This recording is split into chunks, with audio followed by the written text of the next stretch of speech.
Hello guys, welcome back on Eco education.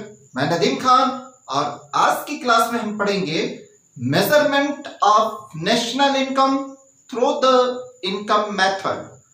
आज हम income method के थ्रू नेशनल इनकम कैसे कैलकुलेट किया जाता है ये समझेंगे आज की अपनी क्लास में। और जैसे कि आप सबको पता है, ये मैक्रो इकोनॉमिक्स की सीरीज चल रही है और ये हमारे मैक्रो इकोनॉमिक्स के फर्स्ट यूनिट का टॉपिक है।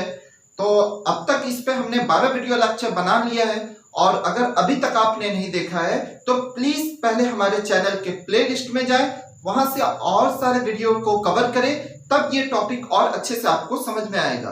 तो चलिए स्टार्ट करते हैं हम आज की वीडियो को और समझने की कोशिश करते हैं कि कैसे इनकम मेथड के थ्रू हम नेशनल इनकम को कैलकुलेट करते हैं। तो सबसे पहले हमने लास्ट वीडियो में भी कई बार डिस्कस कर लिया है ये कि इनकम दो टाइप्स के होते हैं। पहला तो होता है आपका फैक्टर इनकम, दूसरा होता है आपका ट्रांसफर इनकम। और हमने ये लास्ट वीडियो में डिस्कस किया था अपने कि हम नेशनल इनकम में सिर्फ और सिर्फ फैक्टर इनकम को ही कैलकुलेट करते हैं और ट्रांसफर इनकम को नहीं, क्योंकि जो फैक्टर इनकम होता है वो आपके किसी न किसी प्रोडक्शन एक्टिविटी के थ्रू जनरेट होता है, जबकि ट्रांसफर इनकम किसी और की इनकम होती है, वो आपको ट्रांसफर की जाती है। तो उसके एवज में आपने कोई भी प्रोडक्शन एक्टिविटी नहीं की है, इसलिए हम ट्रांसफर इनकम को कैलकुलेट न करके हम अपना फैक्टर इनकम को ही अब नेशनल इनकम में कैलकुलेट करते हैं। क्योंकि ये इंपॉर्टेंट भी है, क्योंकि हम नेशनल इनकम के थ्रू यही समझना चाहते हैं कि थ्रू आउट द ईयर हमारे कंट्री में, इट मींस हमारे देश के जो भी नॉर्मल रेजिडेंट है उनके द्वारा टोटल कितना प्रोडक्शन किया गया है। तो यहाँ पे प्रोडक्शन का सेंस होता है, इसलिए हम सिर्फ और सिर्फ फैक्टर इनकम को ही कैलकुलेट करते हैं। फैक्टर इनकम को ही कैलकुलेट करके हम नेशनल इनकम फाइंड आउट करते हैं। तो चलिए हम इसे और डिस्क्राइब में समझते हैं। तो पहले हम एक बार इनकम मेथड को देखते हैं, measurement of national income through the income method. समझते हैं इसका थीम देखते हैं क्या इनकम मेथड का। According to this method, national income is estimated in terms of factor payment. मतलब इस मेथड के थ्रू हम उसे कैलकुलेट करते हैं। National income is estimated, national income में एस्टिमेट किया जाता है इन टर्म्स ऑफ फैक्टर पेमेंट। सिर्फ और सिर्फ फैक्टर पेमेंट को ही एस्टिमेट किया जाता है, इट मींस कैलकुलेट किया जाता है। ये फैक्टर पेमेंट वही है जो किसी भी प्रोडक्शन यूनिट के द्वारा जो हाउस होल्ड उसे फैक्टर सर्विसेज देता है। इसे टोटल देख लेते हैं। To the owners household, it means जो ऑनर्स है, हाउस होल्ड है, अपने फैक्टर सर्विसेज अवेलेबल कराता है किसी भी प्रोडक्शन यूनिट को। उसके एवज में कोई भी प्रोडक्शन यूनिट जो फैक्टर पेमेंट करता है एज अ, वो हाउस होल्ड के पास क्या जाता है, एज अ इनकम के रूप में जाता है। तो हम क्या कहते हैं देख लेते हैं। According to this method, national income is estimated in terms of factor payment. National income estimate करता है या कैलकुलेट करता है टर्म्स ऑफ फैक्टर पेमेंट के रूप में to the owners household. किसके? वो जो ऑनर्स, जिसका ऑनर हाउस होल्ड होता है। इट मींस कोई भी प्रोडक्शन यूनिट है तो उसे ऑनर्स क्या, हाउस होल्ड जो होता है वो फैक्टर सर्विसेज अवेलेबल कराता है। उसके एवज में कोई भी प्रोडक्शन यूनिट ऑनर्स को क्या करता है, फैक्टर पेमेंट करता है। तो अब factor of production during and accounting year, ये जो कैलकुलेट करते हैं हम, वो एक अकाउंटिंग ईयर और फाइनेंशियल ईयर में। तो इसका थीम बस इतना सा ही है, सिंपल सा, बहुत इजी है कि कोई भी प्रोडक्शन यूनिट जब कोई की जाती है, कहीं पे भी कोई प्रोडक्शन यूनिट हो रही है, प्रोडक्शन की एक्टिविटी हो रही है, तो वहां पे जो हाउस होल्ड है वो फैक्टर सर्विसेज अवेलेबल कराता है। उसके एवज में वो प्रोडक्शन यूनिट फैक्टर पेमेंट करती है किसको, हाउस होल्ड को, जो फैक्टर सर्विसेज का ऑनर्स होता है। तो हम उस फैक्टर पेमेंट को ही कैलकुलेट करके, इट मींस कलेक्ट करके, हम उसे कैलकुलेट ऐड करके हम टोटल नेशनल इनकम को फाइंड आउट कर सकते हैं। तो ये तो था एक सिंपल सा थीम। तो अभी तो हमने देखा थीम ऑफ इनकम मेथड, मतलब इनकम मेथड, इनकम के थ्रू नेशनल इनकम को कैलकुलेट करने का क्या थीम है, क्या लॉजिक है। लॉजिक समझा है। अब हम समझते हैं कि ये जो इनकम मेथड में हम जो कैलकुलेट करते हैं फैक्टर इनकम को, ये फैक्टर इनकम आखिर आता कहां से, जनरेट कहां से होता है। अगर ये समझ लेंगे, इसे पहचान लेंगे, तो हम इसे ऐड करके नेशनल इनकम बहुत इजीली वे में हम कैलकुलेट कर सकते हैं। तो हम समझते हैं component of factor income. It means factor income के क्या क्या कंपोनेंट्स है, वो कहां से जनरेट होते हैं। तो पहला जो है इसमें compensation of employees. It means बहुत सारे ऐसे पर्सन है जो गवर्नमेंट और प्राइवेट एम्प्लॉइज होते हैं, उनको सर्विस अवेलेबल कराते हैं या गवर्नमेंट सेक्टर में या प्राइवेट सेक्टर में, तो उनको सैलरी वगैरह मिलती है, तो वो उनके सर्विस के बेस में मिलता है, तो इसलिए हम उनको कैलकुलेट करते हैं। ये भी एक तरह का फैक्टर इनकम है, तो इसलिए हम इसे कैलकुलेट करते हैं। इसके कई फॉर्म से देख लेते हैं। पहला है wages and salary in cash. Her person की जो भी सर्विस कर रहा है, चाहे गवर्नमेंट करता हो चाहे प्राइवेट, उसकी कोई ना कोई एक सैलरी फिक्स्ड होगी, तो उसे हम कहते हैं जो वो जो सैलरी जो उसे मिल रही है सर्विस के एवज में, वो और दूसरा क्या मिलता है उसे, और क्या अवेलेबल होता है उसे, पेमेंट इन काइंड्स। बहुत सारे जो एम्प्लॉयर्स होते हैं उन्हें कंपनी प्राइवेट सेक्टर हो चाहे गवर्नमेंट सेक्टर, बहुत तरह की सर्विसेज अवेलेबल कराती है। लाइक एज एग्जांपल घर अवेलेबल कराती है, रहने के लिए देती है, और गाड़ी वगैरह चलने के लिए, वर्क करने के लिए। तो इस तरह के कई फॉर्म्स में भी उनको ये इनकम अवेलेबल कराती है, जिसे हम पेमेंट इन काइंड बोलते हैं। तो ये हो गया सेकेंड फॉर्म। थर्ड हो गया employers contribution to social security scheme. Employers contribute करता है अपनी सैलरी का कुछ परसेंट सोशल स्कीम में, ये सोशल सिक्योरिटी स्कीम में। इट मीन्स अपने फ्यूचर के लिए। इट मीन्स जब वो रिटायर हो तो कुछ उसे एज एक फिक्स्ड वैल्यू मिले, जिससे वो कुछ अदर थिंग एक्टिविटी कर सके।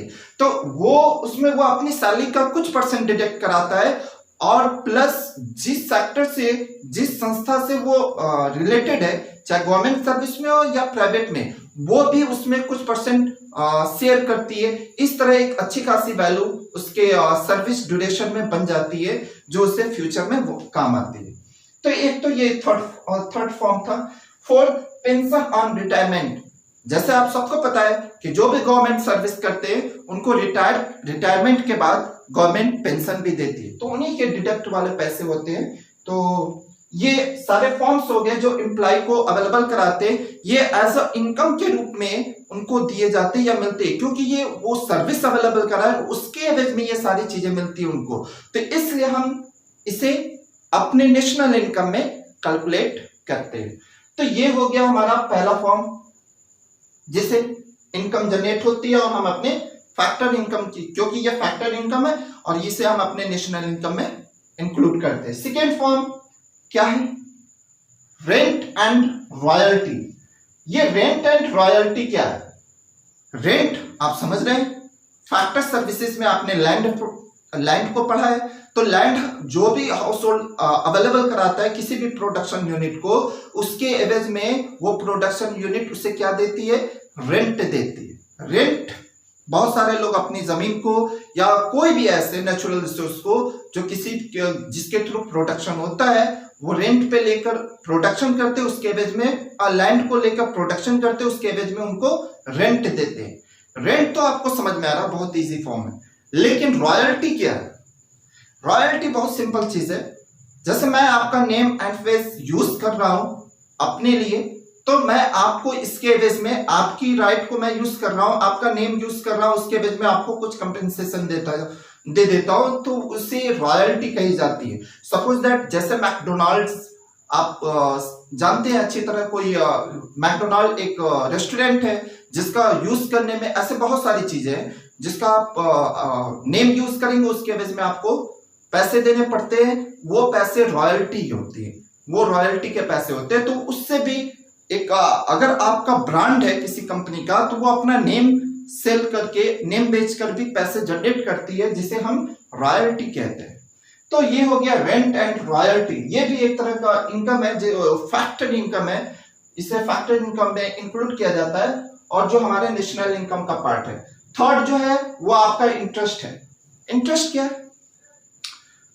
जो आपके प्रोडक्शन में जो कैपिटल इन्वॉल्व हुआ है, जो पूंजी लगी है, उसका जो जितनी भी पूंजी लगी उसका इंटरेस्ट, वो भी एक तरह का इनकम है, फैक्टर इनकम, जिसे हम अपने नेशनल इनकम में इंक्लूड करते हैं। तो एक हो गया आपका, थर्ड हो गया इंटरेस्ट। इसके बाद फोर्थ पॉइंट हो गया आपका प्रॉफिट। प्रॉफिट किसे दिया जाता है, किस एवज में, किस फैक्टर सर्विसेज के एवज में आपको प्रॉफिट दिया जाता है? आपको पता है जो एंटरप्रेन्योर होते हैं, जो किसी भी प्रोडक्शन एक्टिविटी को जनरेट करने के पीछे जिनकी आइडियाज होती है, जो इसको एक्टिविटी को कराते हैं, जो ये रिस्क उठाते हैं, उनको प्रॉफिट होता है। या तो बिजनेस में क्या होगा, या तो लॉस होगा या प्रॉफिट होगा। अब जो लॉस रहता है वही प्रॉफिट भी देगा। तो इस तरह जो एंटरप्रेन्योर होता है उससे प्रॉफिट होता है। तो वो एंटरप्रेन्योर का कोई ना कोई बिजनेस होगा। इसकी भी कई फॉर्म है, देख लीजिए। पहला है कॉर्पोरेट टैक्स, क्योंकि कोई कंपनी है उसकी इनकम हो रही है, उसको प्रॉफिट हो रहा है, तो उस पर गवर्नमेंट टैक्स लगाती है, तो वो देना पड़ता है, कॉर्पोरेट टैक्स देना पड़ेगा आपको। डिविडेंड क्या है, डिविडेंड वो है जो जब कोई कंपनी होती है तो वो या तो टोटल पूंजी अपनी लगाए, या तो अपनी कंपनी के शेयर्स को वो सेल करके पैसे को कलेक्ट करता है, वो इन्वेस्ट करता है पैसे को। तो जब शेयर को सेल करके जो पैसे आते हैं तो उसमें क्या हिस्सेदारी बेची है, तो जब प्रॉफिट होता है तो उस प्रॉफिट के भी उतने परसेंट उनको शेयर करना पड़ता है, तो उसे हम डिविडेंड कहते हैं। थर्ड है इसमें रिटेन्ड अर्निंग। ये वो अर्निंग होती है जो बिजनेसमैन की या किसी भी एंटरप्रेन्योर की अपनी होती है, जिसे वो खर्च कर सकता है। जो डिवाइड करने, ये डिस्ट्रीब्यूट करने के बाद जो बचती है इनकम, उसे हम रिटेन्ड अर्निंग कहते हैं। तो इस तरह ये प्रॉफिट हो गया। अब ये सारे इनकम कहीं ना कहीं प्रोडक्शन एक्टिविटी होती है बड़े लेवल पे। इट मींस कोई ऑर्गेनाइज सेक्टर के थ्रू, चाहे प्राइवेट हो चाहे गवर्नमेंट, उनकी सारी इनकम इस फॉर्म में जनरेट होती है, जिस पे हमने डिस्कस किया। लेकिन अब भी कुछ इनकम रह गई है। वो क्या, छोटे या मीडियम लेवल के या छोटे लेवल के जो भी प्रोडक्शन एक्टिविटी होती है, तो उनकी इनकम को हम जो कैलकुलेट करते हैं अपने मिक्स्ड इनकम में कैलकुलेट करते हैं। लाइक एज एग्जांपल, कोई ठेले वाला है, कोई शॉपकीपर है, वो सारी एक्टिविटी खुद ही करता है, तो इसलिए उसकी इनकम को हम मिक्स्ड इनकम में कैलकुलेट करते हैं। तो इस तरह ये सारे फॉर्म्स हैं इनकम के। इन सभी फॉर्म्स को अगर हम ऐड कर दे, इसके अलावा भी कोई है तो सोचकर मुझे बता देंगे कमेंट में प्लीज, ठीक है। अगर इन सभी इनकम को, इनकम के फॉर्म को आप ऐड कर लेंगे तो आपको total factor income find out हो जाएगा थ्रू आउट द ईयर, एक साल का। और इससे जो निकलेगा वो आपका जीडीपी होगा। इट मींस आपका डोमेस्टिक इनकम होगा, NDP at factor cost find out होगा, ठीक है। और उसके बाद आप उसमें एनएफआईए को ऐड करके हम नेशनल इनकम फाइंड आउट कर लेंगे, हम बताते हैं अभी। लेकिन इसको और शॉर्ट में करने के लिए ये तीन चीज होती है। इतना हो गया। इन सारे पार्ट्स को आप धीरे धीरे ऐड कर देंगे तो आपको टोटल फैक्टर इनकम अवेलेबल हो जाएगा, ठीक है। इन सारे पार्ट्स को अगर आप ऐड कर लेंगे तो आपको क्या मिल जाएगा,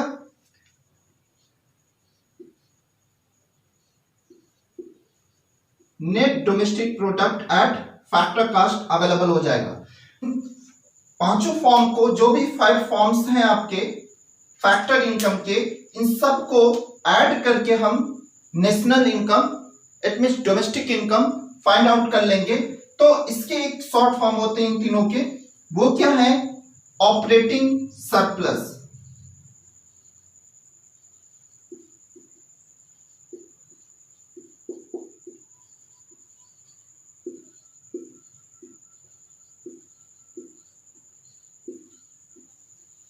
ये operating surplus, it means operating surplus जो फाइंड आउट होगा आपका, उसमें आपका रेंट आ जाएगा, आपका इंटरेस्ट आ जाएगा एंड आपका प्रॉफिट आ जाएगा।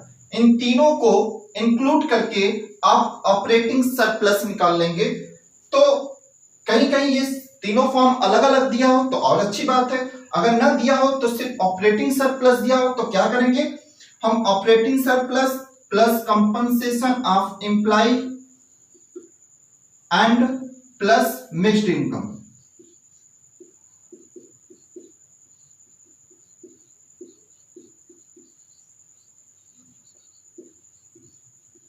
इन तीनों को add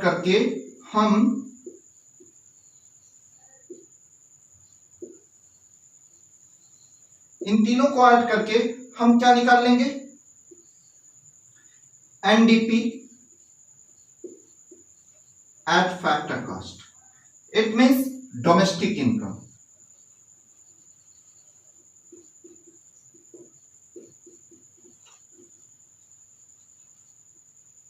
it means domestic income. अब जब compensation of employ, operating surplus and mixed income, इन तीनों को एक में इंक्लूड कर देंगे तो आपको एनडीपी एट फैक्टर कॉस्ट मिल जाएगा, जिसे हम डोमेस्टिक इनकम कहते हैं. या तो अगर ये सेपरेट दिए हो, अलग अलग दिए हो, तो इन्हें अलग अलग ऐड कर लेंगे सारे इनकम को. अदरवाइज कहीं कहीं ऑपरेटिंग सरप्लस दिया हो तो भी कंफ्यूज मत होंगे, क्योंकि operating surplus it means rent and royalty, interest and profit होता है. या इन तीनों या ये तीनों इनकम अलग अलग दिया हो या सिर्फ ऑपरेटिंग सरप्लस दिया हो, उसमें कोई कंफ्यूजन या डाउट नहीं होना है. आप सिर्फ कंपनसेशन, ऑपरेटिंग सरप्लस और मिक्स्ड इनकम, इन तीनों को ऐड कर देंगे तो net domestic product at factor cost पे आ जाएंगे. चलिए इसके साथ ही हम देखते हैं कि net domestic product at factor cost से हम नेशनल इनकम पे कैसे जाते हैं. तो पहले आप देखेंगे एनडीपी एट फैक्टर कॉस्ट. इससे हमें जाना है net national product at factor cost. अब ये देखिए, ये नेट है, ये भी नेट है, कोई प्रॉब्लम नहीं. ये डोमेस्टिक है और ये नेशनल है. हमें सिर्फ यहां डिफरेंट है डोमेस्टिक एंड नेशनल. तो हम डोमेस्टिक से नेशनल पे जाने के लिए हमने जो फॉर्मूला बताया था आपको, क्या करते हैं? प्लस एंड FIA ऐड कर देते हैं. Net factor income from abroad को ऐड कर देते हैं तो हमें नेशनल इनकम फाइंड आउट हो जाता है. तो ये तो था सिंपल लॉजिक. पहले आप इस मेथड के थ्रू डोमेस्टिक इनकम को फाइंड करेंगे और उस डोमेस्टिक इनकम में net factor income from abroad को ऐड करके नेशनल इनकम को फाइंड आउट कर लेंगे. तो ये टोटल ओवरऑल कवर किया हमने इनकम मेथड के थ्रू कैसे नेशनल इनकम को कैलकुलेट किया जाता है. अगर मुझे नहीं लगता कि अब तक इस पूरे टॉपिक में कोई भी डाउट रह गया हो आपको. अगर फिर भी डाउट है तो आप प्लीज मुझसे कमेंट में पूछिए, मैं आपके डाउट का जरूर आंसर दूंगा. और अगर अभी तक आपने मेरे चैनल को सब्सक्राइब नहीं किया तो प्लीज सब्सक्राइब कर लें, और अच्छा लगा हो तो इसे लाइक भी करें और ज्यादा से ज्यादा अपने फ्रेंड तक इस वीडियो को शेयर करें कि मैक्सिमम स्टूडेंट का हेल्प हो सके. तो थैंक यू पूरा वीडियो लेक्चर देखने के लिए. Thank you.